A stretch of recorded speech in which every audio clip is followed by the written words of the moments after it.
आइए बच्चों, Calcutta university first semester BA BSc BCom का फर्स्ट सेमेस्टर का रिजल्ट निकल चुका है और उन लोगों को रिव्यू और एफएसआई में प्रॉब्लम हो रहा है। क्या होता है रिव्यू एफएसआई, ये मैं बताऊंगा। क्या रिव्यू एफएसआई में मार्क्स बढ़ता है, ये मैं बताऊंगा। रिव्यू एफएसआई का प्रोसेस क्या है, ये मैं बताऊंगा। रिव्यू और एफएसआई में डिफरेंस क्या है, ये मैं बताऊंगा। कितना सब्जेक्ट का रिव्यू और एफएसआई किया जा सकता है, ये मैं बताऊंगा। क्या रिव्यू और एफएसआई दोनों एक साथ किया जा सकता है, ये मैं बताऊंगा। तो ये वीडियो आप लोगों के लिए बहुत इंपॉर्टेंट है।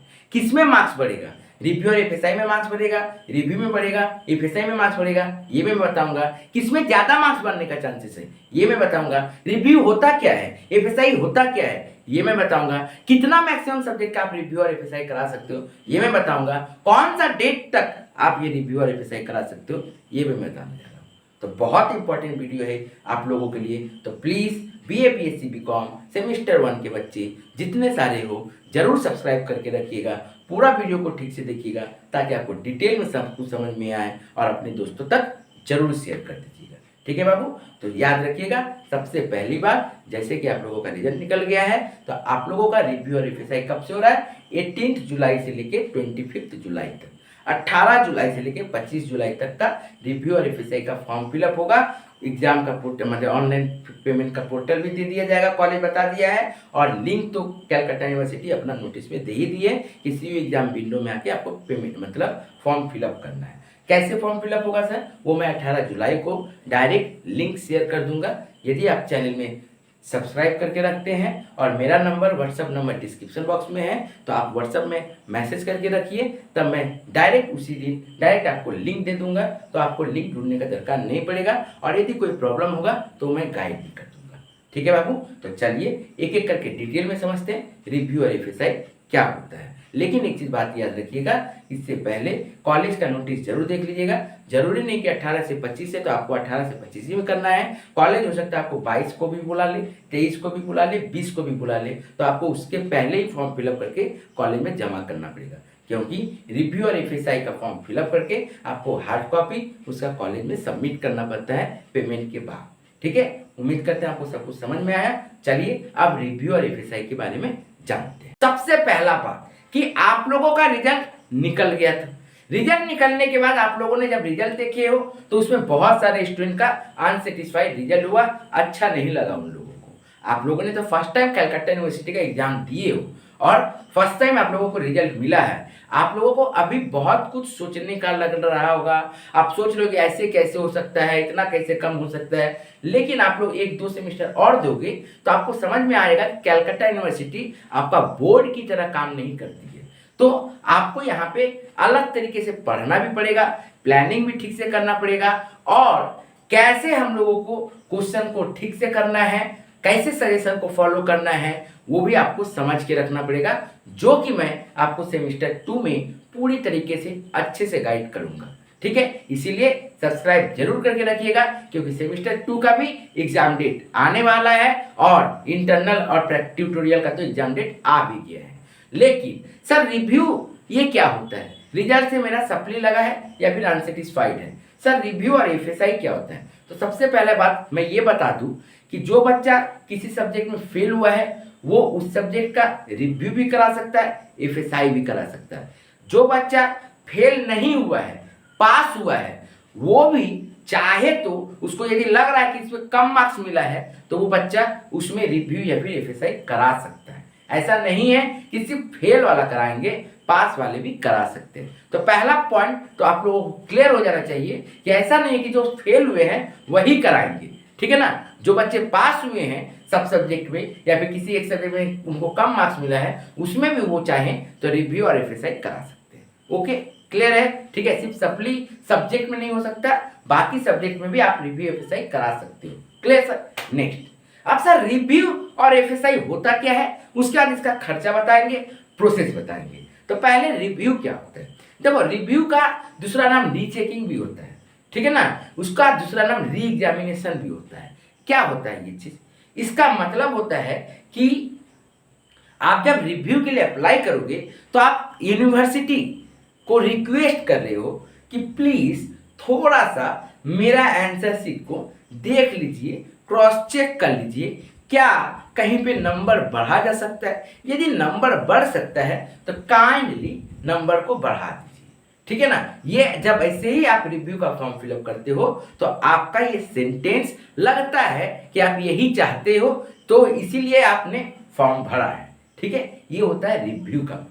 कि रिव्यू का मतलब होता है कि आपको कुछ दिया नहीं जाएगा, आपको बोले हो कि अब रिव्यू होना चाहिए, मेरा पेपर को एक बार और ठीक से देख लीजिए, शायद नंबर मुझको लगता है बढ़ेगा। अब आपको यदि लगता है तो बढ़ा दीजिए, नहीं लगता है तो फिर कोई दिक्कत नहीं, और कमता है तो कमा दीजिए, ठीक है।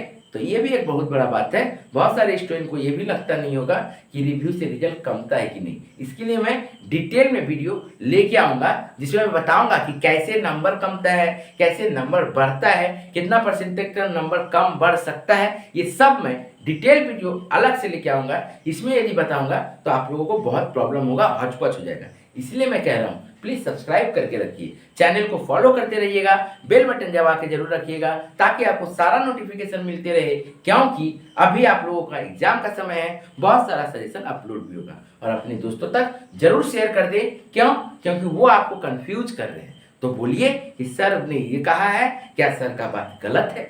ठीक है, तो ये बात को समझिए। ओके, तो सबसे पहला बात, रिव्यू का मतलब तो आपको समझ में आया। अब आते हैं एफएसआई। एफएसआई का मतलब था सेल्फ इंस्पेक्शन।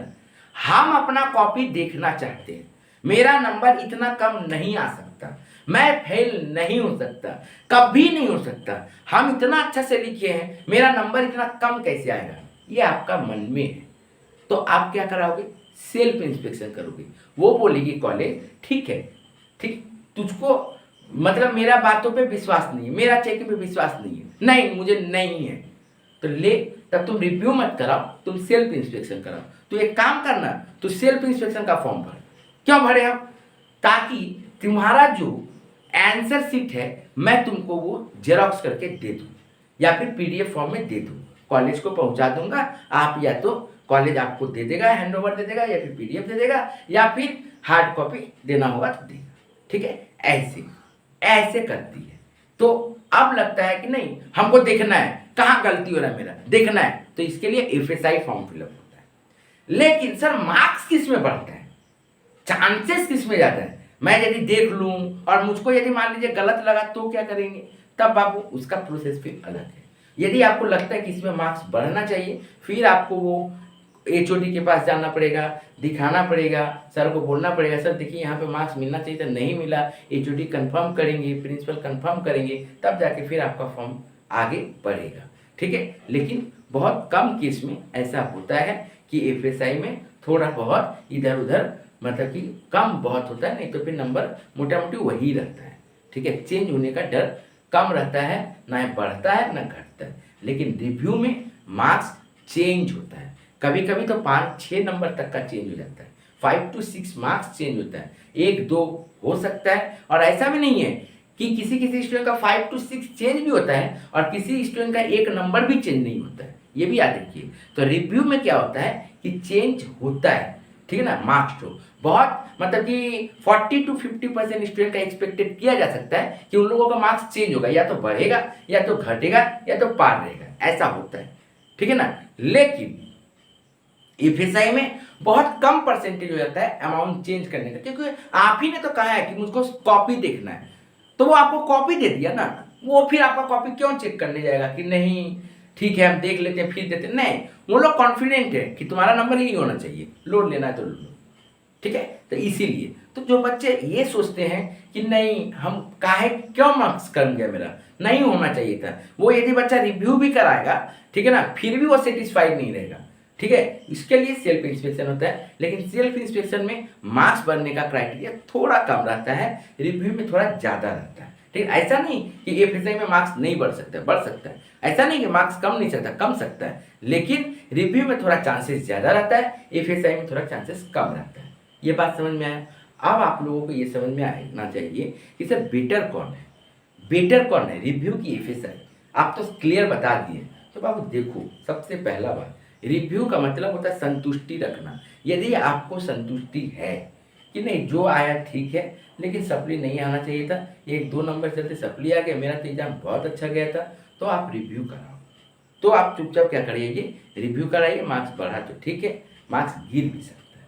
लेकिन एफएसआई होता है कि नहीं, मान लो रिव्यू कराए और एफएसआई करा लेते तो अच्छा होता, ठीक है ना, हम आंसर तो देख पाते, हम देख तो पाते कहाँ मेरा नंबर कम रहा है बस, क्योंकि आप फर्स्ट टाइम दे रहे हो ना, तो आप में ये जिज्ञासा भी रहेगा, ठीक है, तो उसके लिए एफएसआई होता है। क्या बच्चे रिव्यू और एफएसआई एक साथ करा सकते हैं, ये भी मैं बताऊंगा। क्या रिव्यू और एफएसआई बच्चे एक साथ करा सकते हैं? जरूर करा सकते हैं। एक ही सब्जेक्ट का, उसी सब्जेक्ट का रिव्यू भी हो सकता है, एफएसआई भी हो सकता है। मतलब क्या हुआ, रिव्यू में दिए तो मार्क्स भी चेक कर लिया और एफएसआई भी हो, मेरा कॉपी भी मिल गया। लेकिन याद रखिएगा, रिव्यू एफएसआई में जो परसेंटेज ऑफ मार्क्स इंक्रीज होता है, उससे हाईली, उससे ज़्यादा स्टूडेंट का मतलब मार्क्स चेंज होता है सिर्फ रिव्यू वाला में। ये भी मैं बता दूँ, तो 3 सिचुएशन होता है, only review, only FSI, review and FSI.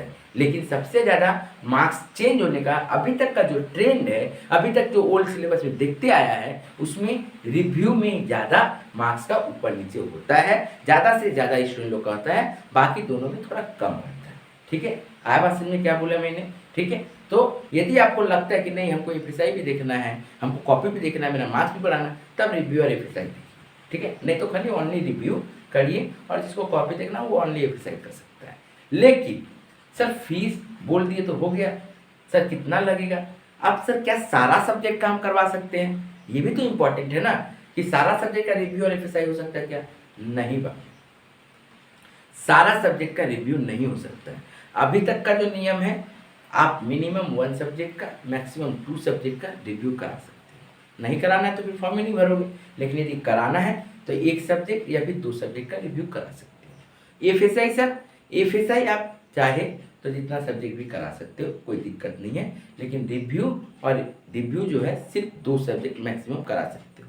लेकिन क्या सर मेरा जो 7 सब्जेक्ट है उसमें सब में ही रिव्यू और एफएसआई होगा? मुझे लगता है कि नहीं, ऐसा चांसेस है कि सब में रिव्यू और एफएसआई होगा, क्योंकि 18 तारीख से आप लोगों का पोर्टल खुल रही है, उसी दिन क्लियर होगा कि सब में रिव्यू और एफएसआई है या फिर कुछ सिलेक्टेड सब्जेक्ट में ही रिव्यू और एफएसआई है, ठीक है ना, वो दिखना पड़ेगा। लेकिन चांसेस ज़्यादा है कि सारा में रिव्यू और एफएसआई ना रहे, ठीक है, देखा जाता है क्या होता है। तो रिव्यू और एफएसआई का ऑप्शन क्या होते हैं, रिव्यू जो होता है वो मैक्सिमम 2 सब्जेक्ट में करा सकते हो, एक सब्जेक्ट के लिए 110 लगता है, और यदि 2 सब्जेक्ट के लिए अप्लाई करोगे तो टोटल 210 लगेगा। 110 इंटू 2 220 होता है, लेकिन 10 रुपये का स्पेशल डिस्काउंट है आप लोगों के लिए, तो 210 लगता है, ठीक है। तो रिव्यू एक सब्जेक्ट का 110, 2 सब्जेक्ट का 210, ठीक है। आप मैक्सिमम 2 सब्जेक्ट का, अभी तक जो ट्रेंड है वही होता है, तो आप लोगों के लिए भी शायद 2 ही सब्जेक्ट मैक्सिमम करा सकते हो। एक सब्जेक्ट के लिए 110 रिव्यू लगेगा, 2 सब्जेक्ट के लिए 210 लगेगा।